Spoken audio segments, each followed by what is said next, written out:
Welcome to A Conversation with History. I'm Harry Chrysler of the Institute of International Studies. Our guest today is John Abizaid, who is a retired U.S. Army general and former commander of the Central Command. He is the first Annenberg Visiting Fellow at the Hoover Institution and this year's 2008 Admiral Chester Nimitz Lecturer at UC Berkeley. General Abizaid, welcome to Berkeley. Thanks, Harry. Thanks for having me here. Where were you born and raised? Well, I was born in Redwood City, California, and I lived there for about 12 years or so. Spent some time on and off in San Francisco, but for the most part it was Redwood City. And then when I got ready to go to high school, we moved up into the Sierra Nevada mountains in Mono County, Colville, California. And I graduated from high school there, and after that was into the Army. And looking back, how do you think your parents shaped your thinking about the world? Well, my dad in particular really shaped my thinking about the world. He was a World War II Navy vet. He had served in the Solomons and in the Pacific. He had seen a lot of action on a small ship in the middle of the Pacific. He'd traveled all over the world as a result of that Navy service, and it was clear to me that service to him was really one of the most important things in his life. And as we were growing up, my mother died when I was rather young, and he continued to raise my sister and I. And I have great admiration for having grown up with this man who talked about service, loved service, and advocated it. And you said you joined the Army. Where did you get your education, actually, before going into the Army, actually?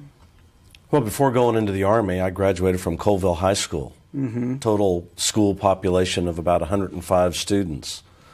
Certainly one of the smaller schools in the state of California. Was there an ROTC?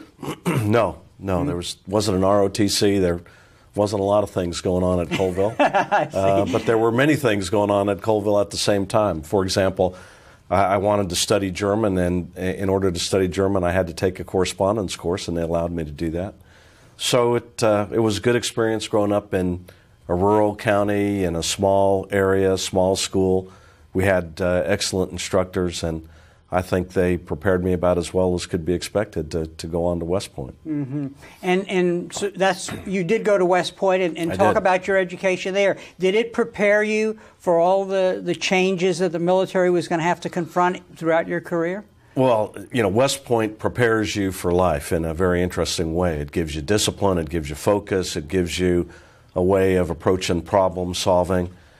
West Point's not the type of place to go if you're not committed to being an officer in the United States Army. I knew I wanted to be a soldier. I was committed to doing that, and I thought that West Point would give me a good opportunity to do that. I initially found the academic rigor there pretty tough. Mm-hmm. Not to mention the military rigor, but I was expecting that. The academic rigor was very tough, especially with regards to mathematics and engineering. But over time, I learned how to work my way through the system, and I enjoyed being there. And your career is really one of moving between the university and actually study. I mean, in the sense that you got a master's at some point at Harvard, and you were an Olmsted Fellow to Jordan. Talk a little about that. I mean, in what ways did that enhance your education and prepare you for the world you had to confront as a general? It's very interesting that the military invests very heavily in officer education. Sometimes it's within military schools. Every now and then you can go outside of military schools. West Point, for example, provides a record number of Rhodes and Truman Scholars. It's quite a good institution. But I graduated from West Point. I had been interested in the Olmsted Scholar Program. And the Olmsted Scholar Program provided an officer with an opportunity essentially to get away from the Army for 2 years, go to a foreign university, learn a foreign language, and then come back and go to an American university to finish up the master's degree work. So I selected the University of Jordan as a place that I'd like to go to. I learned how to speak Arabic. A lot of people think because of my last name I learned how to speak Arabic at home, but really it was the Army that taught me how. And I went to the University of Jordan and had that opportunity, then on to Harvard.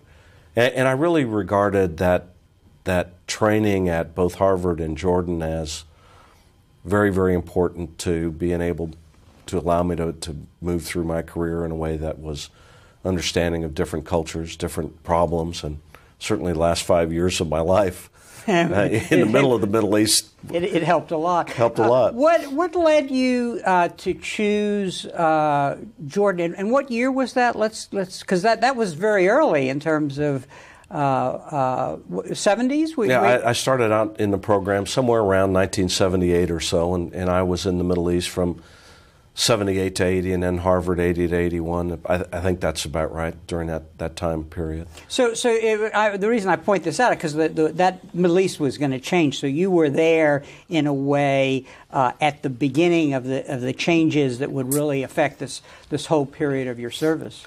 Well, it's interesting you say that, Harry. The Middle East is always changing, and the Middle East is never right. changing. Yeah, that's right. I mean, the Middle East is a very, very interesting place. But what was so interesting about going to Jordan during that time period, it was also the time period of the Iranian Revolution.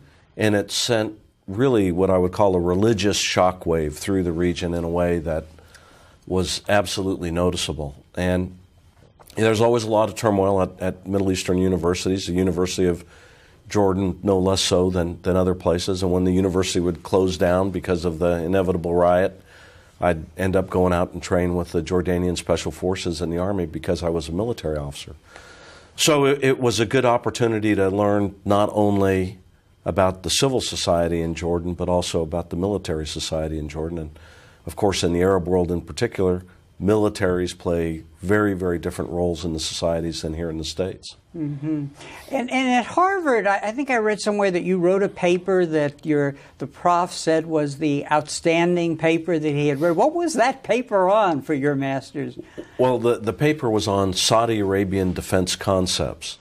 And my professor, really a very, very distinguished Middle Eastern historian and political scientist, Nadav Safran, just a remarkable man. He steered me towards trying to understand better what the Saudis based their decision making on with regard to how they spent their money for defense, what their priorities were, what their problems were, how much of it was related to internal versus external politics, etc.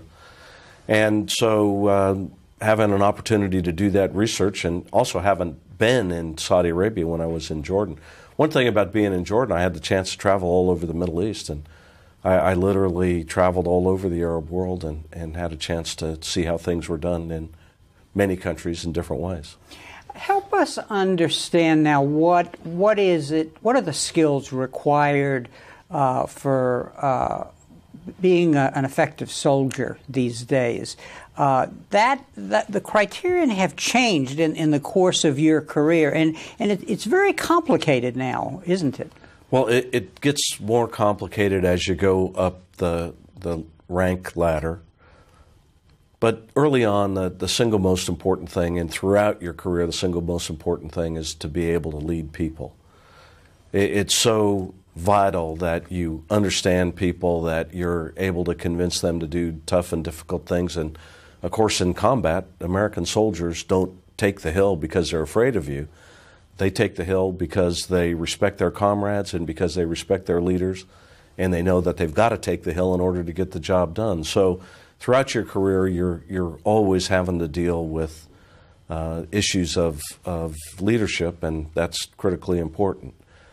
But as you go higher through the ranks, we talk about the world as being tactical or operational or strategic. And you find yourself going through these various levels of command. As a young officer, it's tactical. How do you take the hill? Then you get operational and you start using bigger units. And then ultimately, when you become, say, like I was, the commander of the Central Command, it's strategic, and you're having to advise the President of the United States, Secretary of Defense, to the best of your ability. And so as you progress through this ladder of changing circumstances, you've got to be more culturally aware. You've got to be able to understand the broader civilian society. You've got to understand how our broader government works, how non-governmental organizations work, how alliances work. No American officer has ever served in combat since, really, I can hardly think when it was, maybe the Spanish-American War, without being part of an alliance. And it's pretty interesting when you think about it. We're always working in an international environment. We're always working with other countries. We work within the NATO alliance. We work within the United Nations. But throughout my career, it's always been a broad exposure, an increasingly broad exposure towards working with different cultures, different problems, and different international organizations. And I think that allows you to grow. And of course, you also have increasingly complex organizations that you have to command. Although the interesting thing is that one of the toughest things to command is your first platoon. You've only got somewhere between 30 and 40 people there, but they're the first 30 or 40 people you've ever led. And learning how to lead there is absolutely essential to success. Explain to our audience what the Central Command is and what territory you covered, because it's a term that might not be familiar with the general public. The United States military is really given a broad geographic area to operate in. In other words, the entire globe is in one way or another covered by a military command. I think people are familiar with the European Command and the Pacific Command. But the Central Command was essentially created in the early days of tension that was developing between the United States and the Soviet Union over the strategic resources of the Middle East, and gradually came to encompass 27 different countries. It went from the former Soviet Central Asian republics, starting with Kazakhstan on down through Afghanistan and Pakistan, over and across Iran, the center of the Levant, Syria, Lebanon, Jordan. Interestingly enough, it doesn't include Israel, does not include Israel. It includes Saudi Arabia, Yemen, smaller Gulf states. And then it crosses the Suez Canal, goes to Egypt, Sudan, down into Ethiopia, Eritrea, Djibouti, and Kenya. It's a very, very dynamic area. It's an area where the richest nations on earth exist and the poorest nations exist. It's primarily an Islamic area, but it's an area where there's constant turmoil, terrorism, insurgency, and of course it's the area that the world depends upon for the global flow of oil. So it's a very, very interesting area, and it doesn't mean, by the way, that when you're assigned 27 countries that you own them. You certainly don't. But any military operation that would take place there, whether it's people that work in an embassy or people that work on training military forces in a particular country, or big military operations such as Iraq or Afghanistan, you have the responsibility to direct and coordinate and synchronize. And I would also finish by saying that these operational areas are not just Army areas. They're Army, Navy, Air Force, Marine Corps, and you are responsible generally for synchronizing those four services as a joint commander and synchronizing the international forces that work with you. And I think people sometimes lose sight of the fact that there are many, many different countries that work with us. Matter of fact, in my headquarters in the Central Command, there were over 80 different nations represented there with military liaison officers, just to give you an idea about how broadly international the effort was. Explain to us how you interface with the other parts of the U.S. government in that region. In the region, you interface with the ambassadors almost on a daily basis. And because of your position as a high military leader of the United States, and because you're regionally based, you become a person that frequently talks to the leaders of the region. President Musharraf, President Karzai, the Prime Minister of Iraq, you name it, you have access and opportunity to talk to them. Primarily you talk to the military officers, of course, but over time you also find yourself getting to know the kings and sheikhs and other key leaders of the region.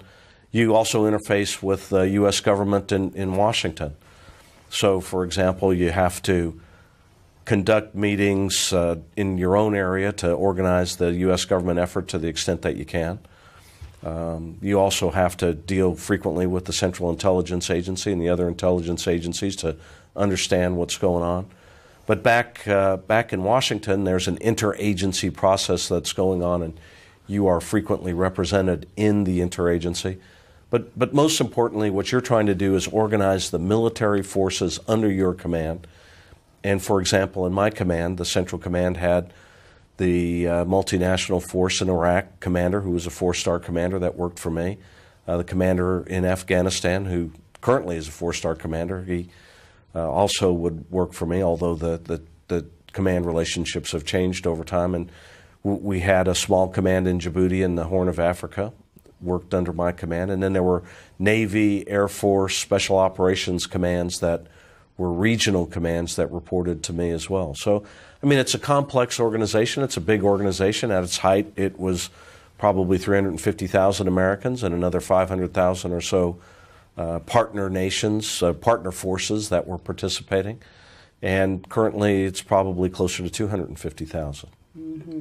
If you were asked to brief the next president, not the top secret part, but just kind of give him the lay of the land, what do you see as the problems emerging, in this area? And a lot of our problems are things that we're going to have to address or find solutions for will be coming from that area.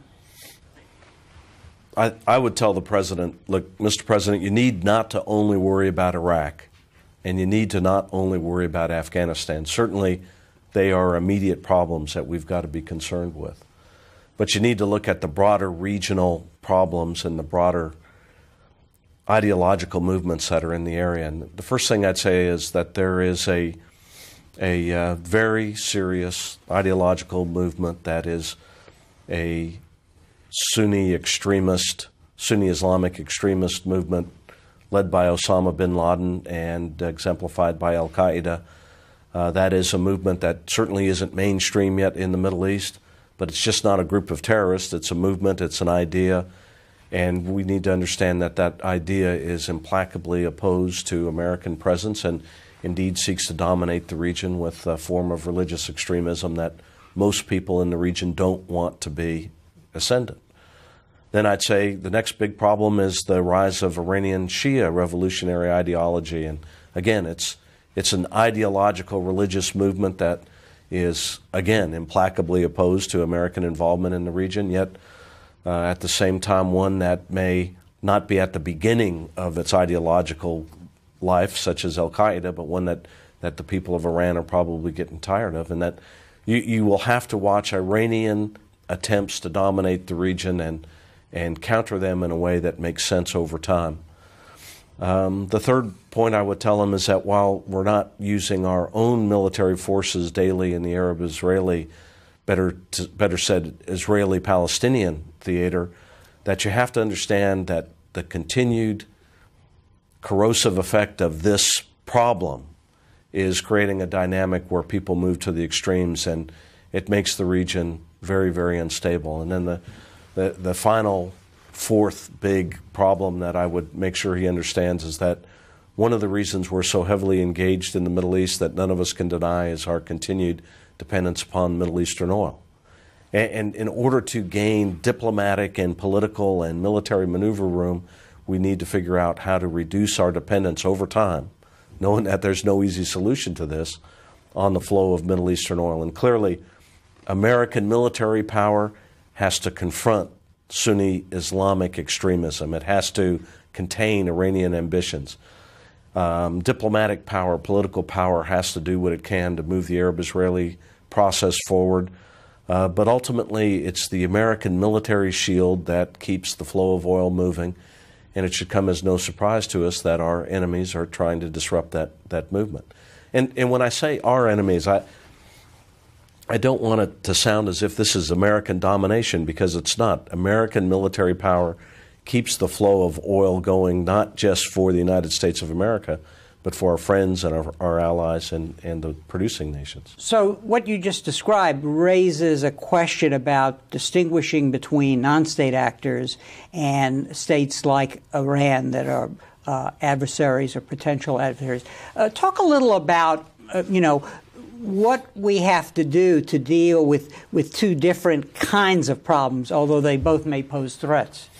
Yeah, it's a very interesting question, especially with regard to Al-Qaeda, because as you've clearly said, it is a non-state phenomenon, and unfortunately it may be the beginning of the way things are going to be in the 21st century, where we deal a lot more with super empowered non-state actors. And Al-Qaeda, you have to give them credit for what they've achieved. I have no admiration for them, but on the other hand, they've managed to attack us at home. They've managed to attack really in a broad range of countries around the world in a way that's brought their cause to the attention of many. They recruit, they train, they proselytize, they organize on the virtual space and the internet in a way that's very, very sophisticated, very dangerous.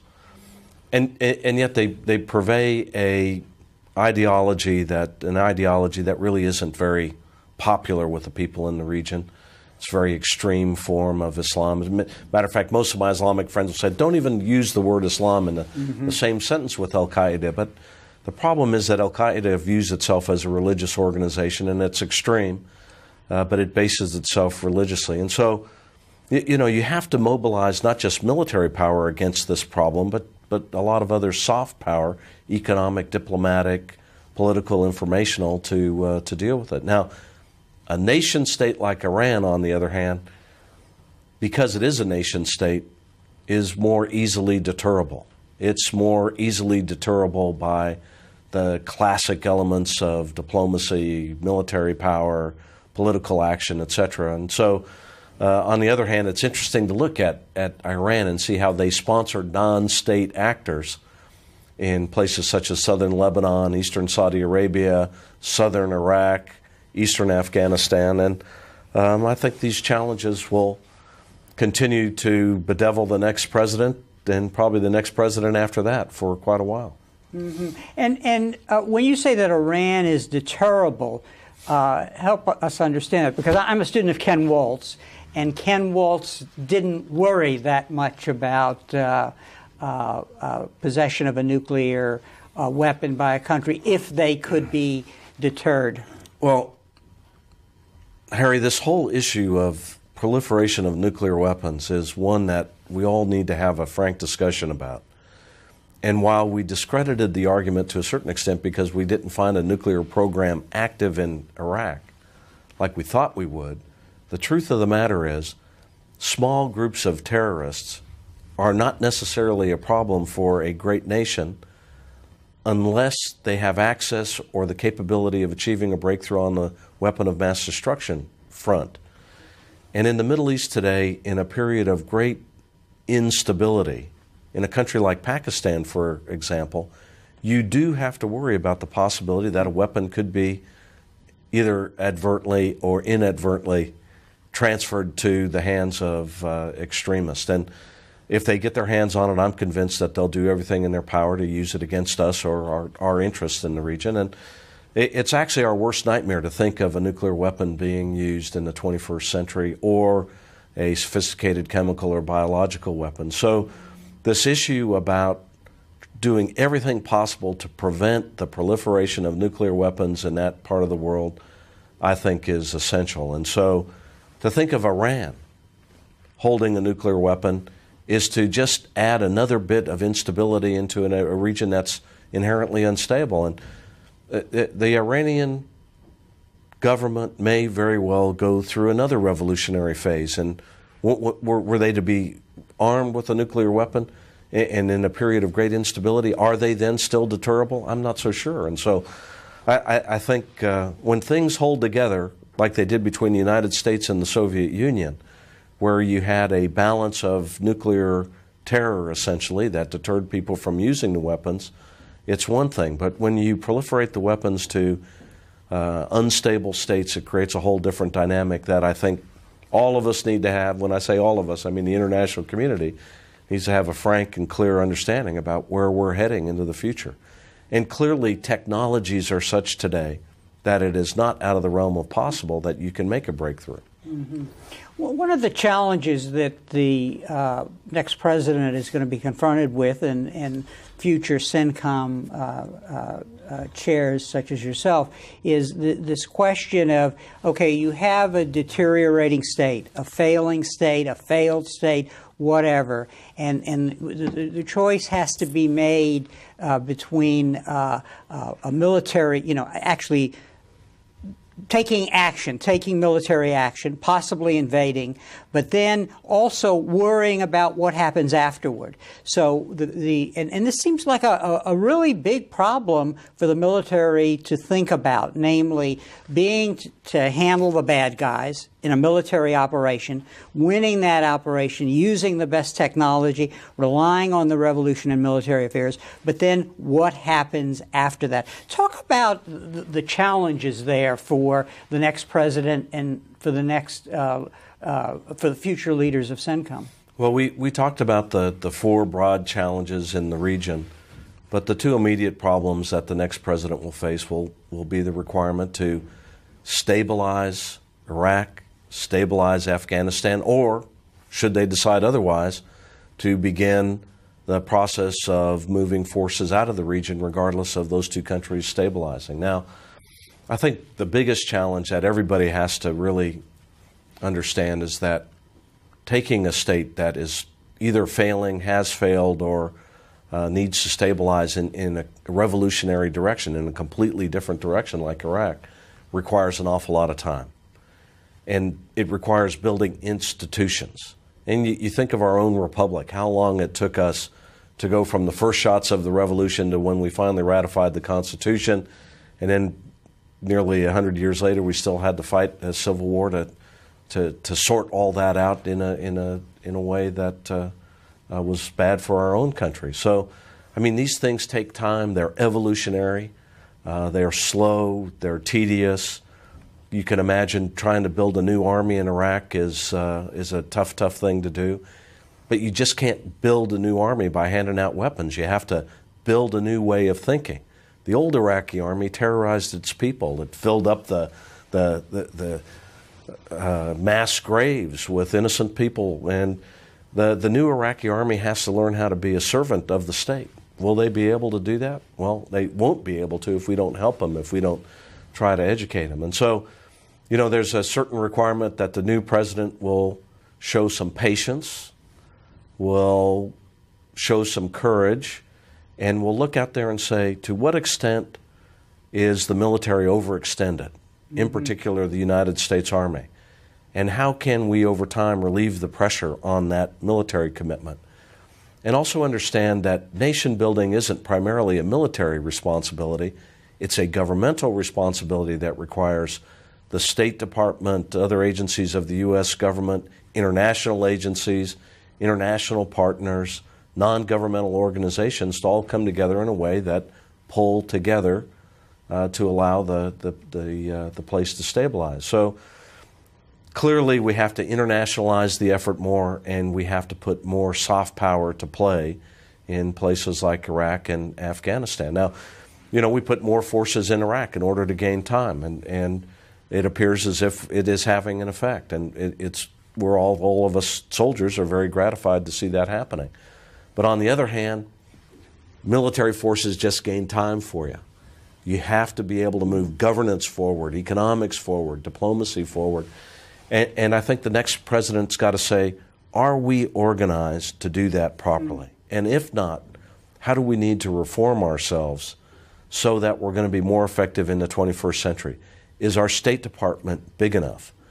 Do our intelligence agencies have enough authority to be able to get the job done? Can we figure out a way to enlist the people in the region to work primarily against the terrorists in a way that we're more behind the scenes as opposed to out front? And so I can see the new president, whoever it may be, having to fashion a strategy that continues to confront al-Qaeda, that continues to contain Iran, that continues to do its best to stabilize Iraq and Afghanistan, but also moves more towards helping the people in the region help themselves, and also it still has to protect the flow of oil.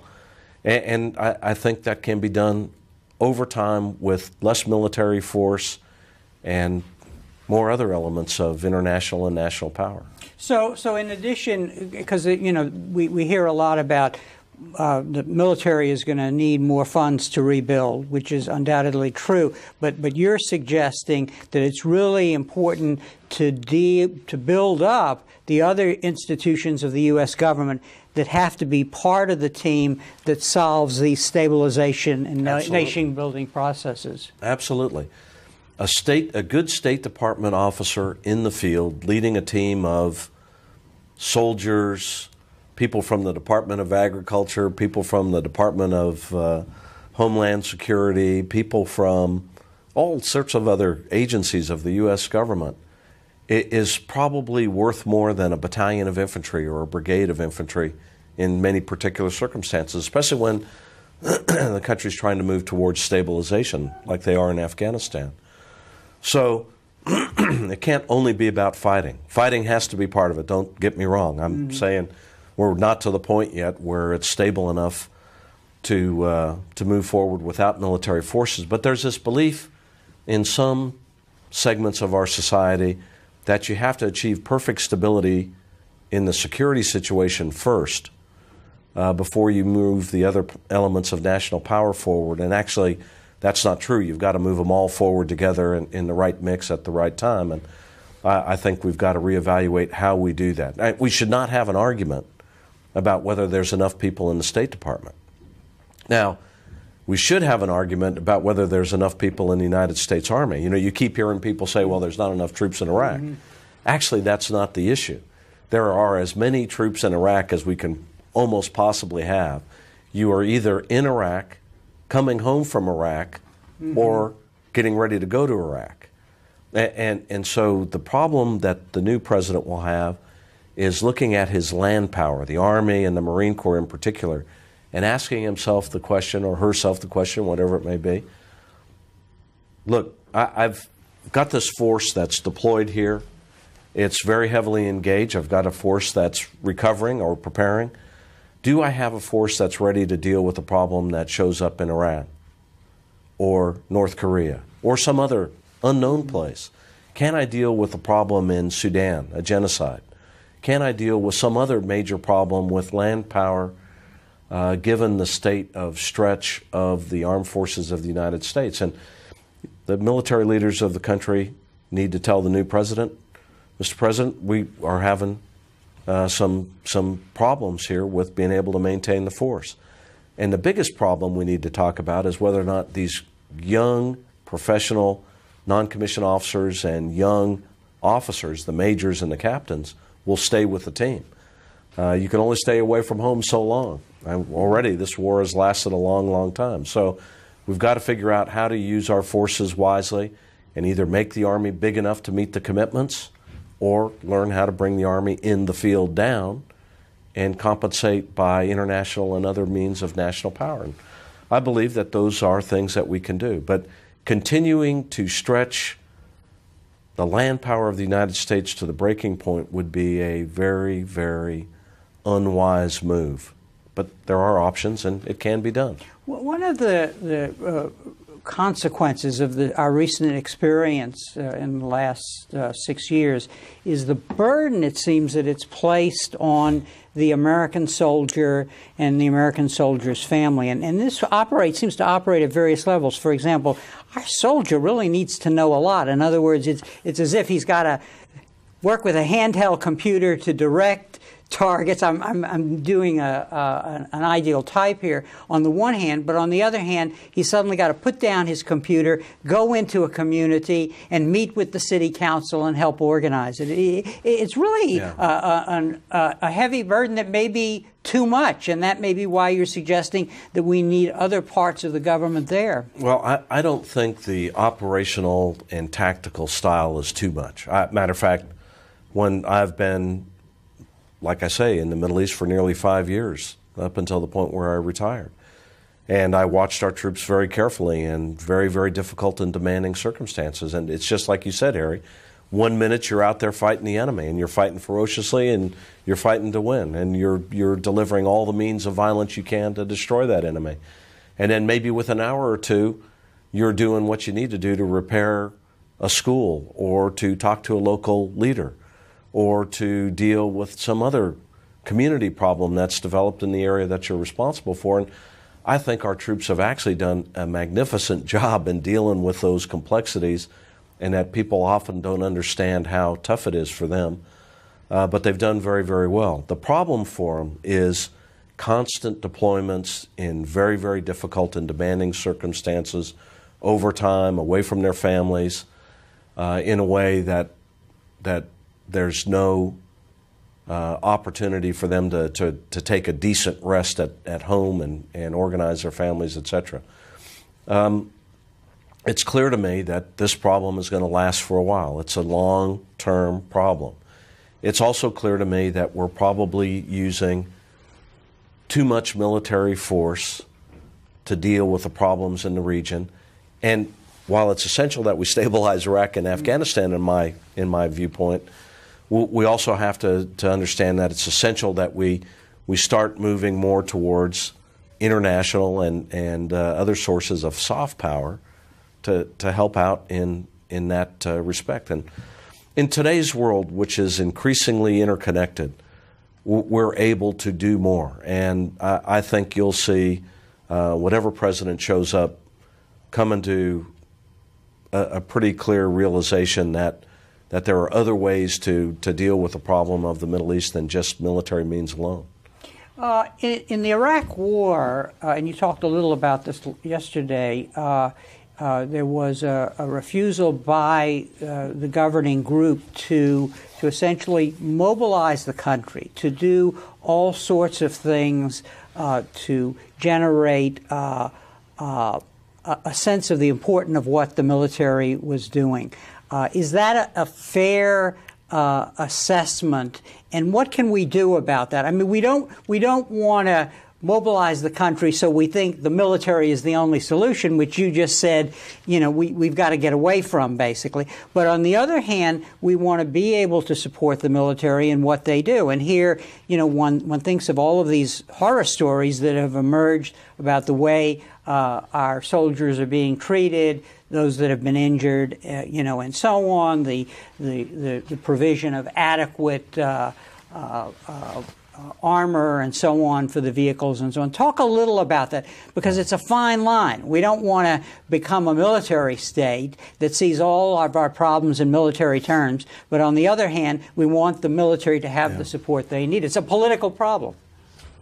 Well, mobilization of the society to deal with the problem is a political problem. And how we talk about it is a political problem. How we talk to our people about what we need to do and how we organize our bureaucracy, these are all problems associated with political leadership. And I don't think it's fair to say that our political leadership has failed. And I didn't mean to imply that yesterday. Matter of fact, I don't think we're anywhere close to failure. I believe that our bureaucracy in particular is not up to the task of dealing with 21st century problems. And I think it needs to be reformed. And I think there are many insights that can be provided as a result of our experience over the past 7 years since 2001 that would tell us that the State Department needs to be bigger, that the authorities of the Central Intelligence Agency need to be greater, that organizational capability within the rest of the United States government needs to be brought to bear, and that people such as the young people here at the University of California, Berkeley, can be part of this, not just through military means alone. They don't have to join the Army, Navy, Air Force, or Marine Corps. But they could join the State Department. They could be a member of some other element of the government, or they could join a non-governmental organization, people that are building schools, people that are building roads, et cetera, et cetera.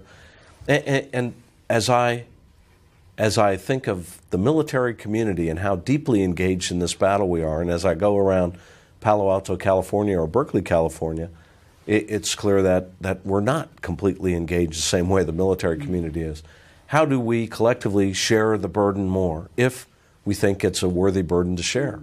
I personally think that we've got a great, wonderful group of young people who are looking for opportunities to serve the country, and we should figure out, and it's just not young people, by the way. It's amazing how many older people have asked, look, I'm a retired engineer. I'd like to go to Iraq and help out. How can I do that? Those mechanisms are not easy, and we should have that conversation with our people. Okay, how do we get more people to be involved in this problem in the Middle East if we believe that this is a problem worthy of spending the time and sacrifice necessary to solve? Mm-hmm. Let's talk about some of the problems that came up for the institution of the military in the course of the conduct of these two wars. And I want to ask you first of all about the Geneva Conventions and the question of torture and how the military can fix things so we don't get isolated incidents like happened at Abu Ghraib again. I know that there was a lot of concern among the JAGs in the conduct of this war about directions that were being taken from Washington that could have possibly sent the wrong signal. Well, we should beware of introducing any ambiguity to soldiers in the field. And to the extent that they would read a newspaper article and think that there was somehow or other some change in whether or not we were applying the Geneva Conventions, was something that we really couldn't afford to have happen. Look, the United States military does not condone torture. What happened in Abu Ghraib was a huge stain on our honor, and it happened while I was in command. And all of us really rolled up our sleeves after that and said, look, we have got to ensure that our younger people understand that we've got to treat people, even people that are trying to kill us that are in our custody, with dignity and respect to the extent that we can. And really, there is no place for torture. I believe that we've got to conduct ourselves in a way that allows us to be able to win this war within our value system. And I believe the vast majority of soldiers believe that as well. So, on the other hand, Harry, when bullets start flying, when people start dying, when combat is engaged, it's not easy to turn your mental machinery off and immediately walk away from the brutality of what you just were doing and become a person that can act rationally. So it's a tough thing. There's no more disciplined force that has ever been fielded than the United States military. We do a tremendously good job in preventing collateral damage. We do take care of people that are in our custody to the best extent that we can, and we absolutely cannot condone walking away from the Geneva Conventions. On the other side, look, whatever orders that we have from our national command authorities these are the orders that we'll follow. But we never received any orders that said to torture people. Mm-hmm. Second question, what about the problem of intelligence? And here we have to make a distinction between military intelligence versus the intelligence you're getting from the CIA and so on. Or do we see, or can you suggest to us any improvements that we should look to in the future? Or is this just part of what you've already said, namely putting resources into other agencies of the government? Well, intelligence is, I believe that intelligence reform is absolutely essential. We have an intelligence system that still is more designed to deal with the problems of the Soviet Union than it's designed to deal with the problems of the 21st century. And by the way, our intelligence professionals are incredibly talented and capable people.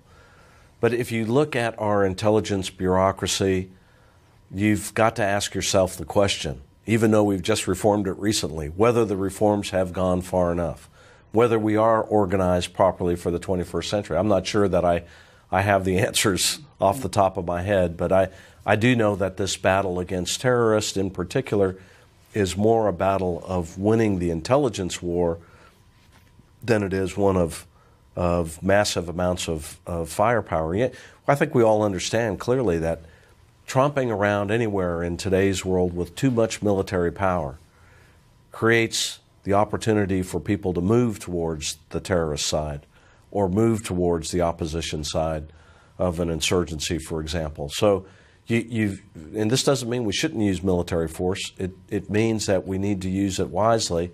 And easiest way to use it wisely is to have an intelligence capability that allows you to precisely target the people that you're trying to go after, so that there isn't a lot of collateral difficulties that come up on the battlefield. Military contracting, it's become an issue, and I guess the question is there are certain tasks that clearly should be done by entities other than the professional military. How do we walk that path to make sure that excesses are not committed by private military power? I think in today's 21st century, we'll have a problem that is not just going to be one that the U.S. military faces, but everybody faces, in that there will be more and more people turning to more and more contractors, especially in failed states, especially in areas where difficult situations arise. Now, the United States military, by the way, has used contractors ever since the Revolutionary War. And most of our logistics capability for many, many years has been contracted through various private firms, etc. What's relatively unique is the coexistence of armed entities that are contracted by, say, the Iraqi government, the State Department, etc., within the same battle space as American soldiers, and it needs to be carefully synchronized and coordinated. You just can't have so many armed groups moving around the battlefield that are unsynchronized and uncoordinated. And ultimately, it creates a dynamic for you that creates a problem that some young soldier will have to solve. So, coordinating contracts, coordinating contractors is going to be essential, but we should not kid ourselves. If we want to have only our military do security-related things, we'll need to return to the draft. If we're ready to return to the draft politically, fine. But I doubt very seriously that we are. So it would pretty much tell me that we're going to have to come up with rules, regulations, and ways to hold contracting entities accountable for actions that happen outside the military chain of command. When I look at your career and preparing for this interview, I see somebody who really, in addition to all of his military successes, as evidenced by the positions that you've held in the military, is somebody who, through training and education and curiosity, basically had a sense of the big picture. And by big picture, I mean not just strategically, but also understanding other people's, understanding their cultures, understanding their language. I'm curious, as a military leader, how you, when the tire hits the road, how you adjust to, on the one hand, the realities, on the other hand, your understanding of the realities, but also your understanding of what the chain of command understands, the people above you. I mean, it would seem to me to be a kind of intellectual and emotional challenge. Talk about that a little. It's a very interesting question. You know, as a soldier in particular, you always wonder what the next higher level of command is doing to screw up your life. You know, what in the world are they doing to make my life difficult? And you're always convinced that your next higher headquarters is your mortal enemy. But the truth of the matter is that you've got to be able to recognize what the problems are above you, to the right and to the left of you, and below you. You have to be able to have a 360-degree vision of what's going on in order to make sure that you're successful. But being a soldier, it is not about making up your mind about what you do. It's also about following orders. Our oath to support and defend the Constitution of the United States against all enemies, and foreign and domestic, is also accompanied with the clear reminder that we will follow the orders of the President of the United States and the officers appointed over us. And we do that. And so you need to study the Constitution, you need to know your legal framework, and then you need to say, when this order is given, I will do it within the best of my ability to achieve success within the military means that I have. And I think soldiers at every level have to be comfortable with that, and we are. Mm-hmm. And if we're not, then the Republic has a huge problem. But we believe that the orders that come from our elected representatives are clearly lawful orders that need to be followed. If we didn't think that, then we would have a moral obligation to do something different. But this is a great republic made great by this constitutional framework in which we operate, where people have various responsibilities. Ours is to fight and defend the country, fight for and defend the country, and I think we have done that admirably well. I understand that whenever you commit military forces, it creates a dynamic within our body politic about whether it's the right thing to do or not. And it is hard for us to look over our shoulders and look back, like it was during the Vietnam, to look over our shoulders and see how there's so much turmoil and lack of support. But I think we have to know that in the broadest terms that the American people support what we're doing for the reasons that we're doing it. Should we be worried as a country about that the means that we deploy in the world might come back to, and change us ourselves and our commitment to the values that we have? Is that something we should worry about? And if so, what should we do about it? Look, we always need to be thinking about our values whenever we're engaged in anything, either at home or abroad. We know what we stand for, we know what we believe in, we know what our values are, and we need to stay as true to them as possible. On the other hand, we also need to recognize that when we get involved in these great things, that there will be times when terrible things happen. And then we need to have courage enough to be able to say, look, we've got to correct this problem. We can't let this happen again. And so it's difficult. But on the other hand, we can't just be a nation of critics.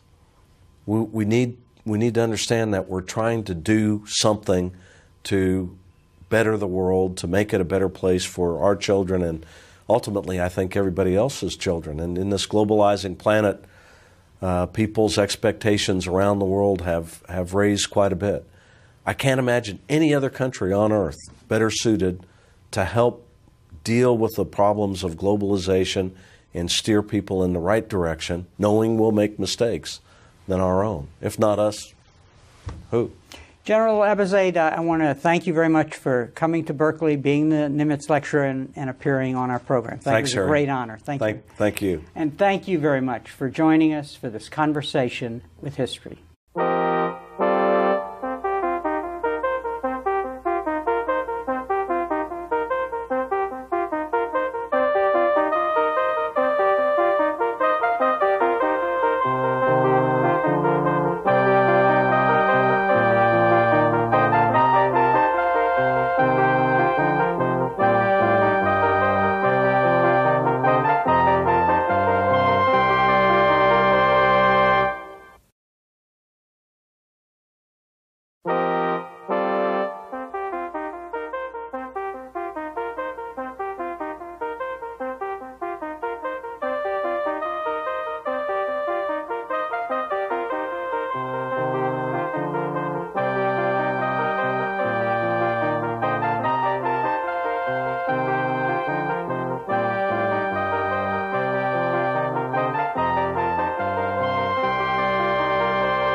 Welcome to A Conversation with History. I'm Harry Chrysler of the Institute of International Studies. Our guest today is John Abizaid, who is a retired U.S. Army general and former commander of the Central Command. He is the first Annenberg Visiting Fellow at the Hoover Institution and this year's 2008 Admiral Chester Nimitz Lecturer at UC Berkeley. General Abizaid, welcome to Berkeley. Thanks, Harry. Thanks for having me here. Where were you born and raised? Well, I was born in Redwood City, California, and I lived there for about 12 years or so, spent some time on and off in San Francisco, but for the most part it was Redwood City. And then when I got ready to go to high school, we moved up into the Sierra Nevada mountains in Mono County, Colville, California, and I graduated from high school there, and after that was into the Army. And looking back, how do you think your parents shaped your thinking about the world? Well, my dad in particular really shaped my thinking about the world. He was a World War II Navy vet. He had served in the Solomons and in the Pacific. He had seen a lot of action on a small ship in the middle of the Pacific. He'd traveled all over the world as a result of that Navy service, and it was clear to me that that service to him was really one of the most important things in his life. And as we were growing up, my mother died when I was rather young, and he continued to raise my sister and I. And I have great admiration for having grown up with this man who talked about service, loved service, and advocated it. And you said you joined the Army. Where did you get your education, actually, before going into the Army, actually?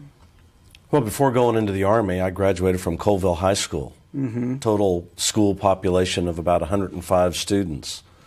Certainly one of the smaller schools in the state of California. Was there an ROTC? No, mm-hmm. There wasn't an ROTC. There wasn't a lot of things going on at Colville. But there were many things going on at Colville at the same time. For example, I wanted to study German, and in order to study German, I had to take a correspondence course, and they allowed me to do that.